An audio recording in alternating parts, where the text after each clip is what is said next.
नमस्कार. कोकण कन्या चॅनलवर मी पूनम आपणा सर्वांचं मनापासून स्वागत करते. आज आपण करणार आहोत झटपट होणारी आणि सगळ्यांना आवडणारी अशी कोळंबी फ्राय.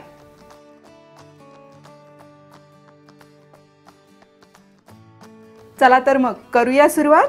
यासाठी लागणारं साहित्य पाहून घेऊया.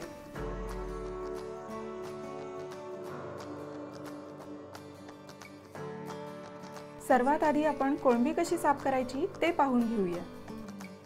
कोळंबीला डोकं आणि शेपटी यामध्ये 1, 2, 3, 4, 5, 6 अशा आऱ्या असतात, म्हणजे कव्हर्स असतात.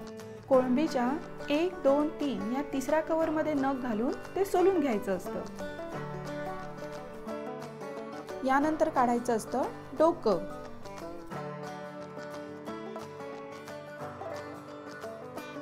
आणि शेपटीला असं दाबून ओढून घ्यायचं.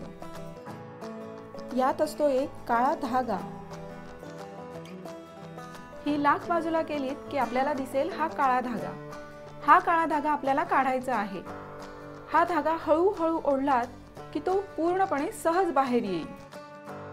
हा पहा, कोळंबीतला हा काळा धागा नेहमी काढून टाकायचा असतो, ज्यामुळे कोळंबी पोटाला अजिबात त्रासदायक होत नाही. अशाच पद्धतीने सर्व कोळंबी आपल्याला सोलून किंवा स्वच्छ करून घ्यायच्या आहेत. कोळंबी आपण 3 ते 4 वेळेला स्वच्छ धुवून घेतलेली आहे. 4-5 आमसुलं 2 चमचे पाण्यात भिजत ठेवायची आहे आणि मग ती चुरून त्याचा रस काढून घ्यायचा आहे. हा रस आपल्याला कोळंबीत घालायचा आहे.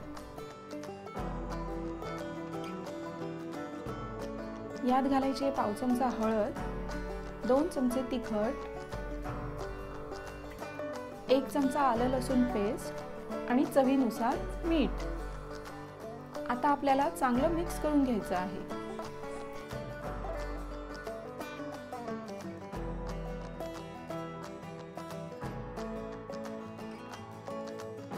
हा सर्व मसाला लावून कोळंबी आपल्याला अर्धा ते पाऊण तास मॅरिनेट करत ठेवायची आहे. अर्धा ते पाऊण तास झालेला आहे. आता या मॅरिनेट केलेल्या कोळंबीला मी तांदळाच्या पिठाचं कव्हर देणार आहे. या तांदळाच्या पिठाऐवजी तुम्ही रवाही वापरू शकता.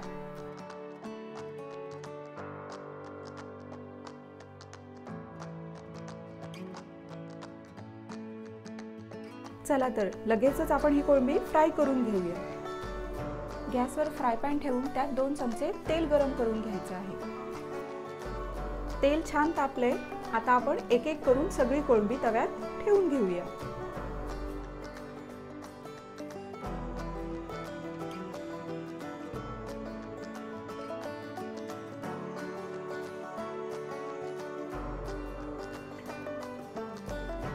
गॅसची फ्लेम मीडियम आहे.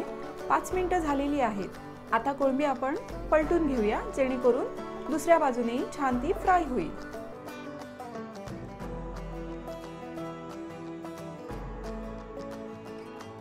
आता दुसऱ्या बाजूने ही कोळंबी 5 ते 7 मिनिटं शिजू द्या.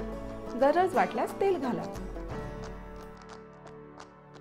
आपल्या कोळंबीला हा असा छान रंग आलेला आहे, म्हणजे आपली कोळंबी तयार आहे. आता आपण गॅस बंद करूया.